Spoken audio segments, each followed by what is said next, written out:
No sugar day 9. तर आज रविवारचा मस्त दिवस होता. निवांत सकाळ आणि अशा दिवशी मुलांचीसुद्धा फर्माईश असते काहीतरी वेगळं बनव. पिझ्झा पाहिजे. तर आज मी केला होता ब्रेकफास्टमध्ये हेल्दी असा पिझ्झा. आज मी केला ओट्सचा पिझ्झा. यासाठी एका मिक्सर ग्राइंडरमध्ये ना ओट्स घेतलं आहे 1 वाटी. त्याच्यामध्ये 3 अंडी टाकली आहेत मी. थोडंसं मीठ घातलं आणि हे चांगलं वाटून घेतलं हे बॅटर. तर हे अशा पद्धतीने हे बॅटर चांगलं वाटलेलं आहे. थोडंसं मी याच्यामध्ये पाणी घातलं. तर एका डोसा पॅनमध्ये मी थोडंसं तेल लावून हा जो पिझ्झा बेस आहे तो केला.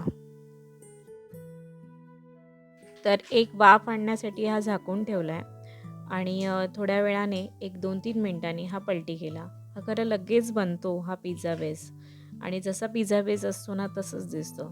तर ही इंटरनेटवर कुठेतरी मी ही रेसिपी पाहिलेली, पण सगळंच काही नीट आठवत नव्हतं. त्यामुळे जे मला सुचत होतं ना ते तसं मी करून काही गोष्टी माझ्याकडच्या ॲड करून मी हा पिझ्झा बनवलेला. तर पिझ्झा सॉस जो असतो आपला तोच मी इथे वापरला होता. खरं तर आपण घरातसुद्धा पिझ्झा सॉस करू शकतो, पण तेवढा वेळ माझ्याकडे नव्हता.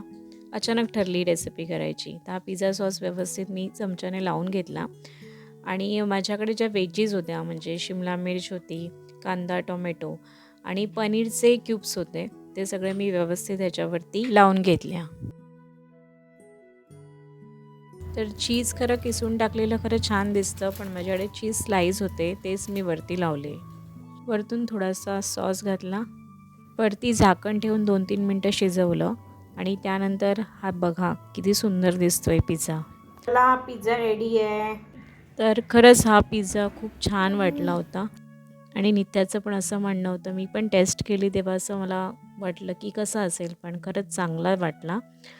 फक्त मी इतकंच सजेशन देईन की पिझ्झा बेस हा थोडा पातळ केला तर अजून छान लागेल. तर आज रविवार असल्यामुळे मी थोडं माझं हेअर रुटीन फॉलो केलं. हेअर मास्क लावला होता आणि प्रयत्न केला जरा स्वतःसाठी पॅम्पर करायचा. तर आजचं जेवण सिंपल होतं. एक भाकरी घेतलेली मी जेवणामध्ये आणि चिकन ग्रेव्ही, सलाड आणि दही. तर संध्याकाळी नेहमीप्रमाणे घेतली मी एक कॉफी आणि स्वतःची आवड जपत कराओकेवर एक सुंदर गाणं गायलं. तर संध्याकाळच्या जेवणामध्ये मी घेतला भात आणि एअर फ्रायरमधले लॉलीपॉप. बाकी सेम जेवण होतं. याची रेसिपी नंतर मी कधीतरी शेअर करेन. भेटू उद्या. बाय.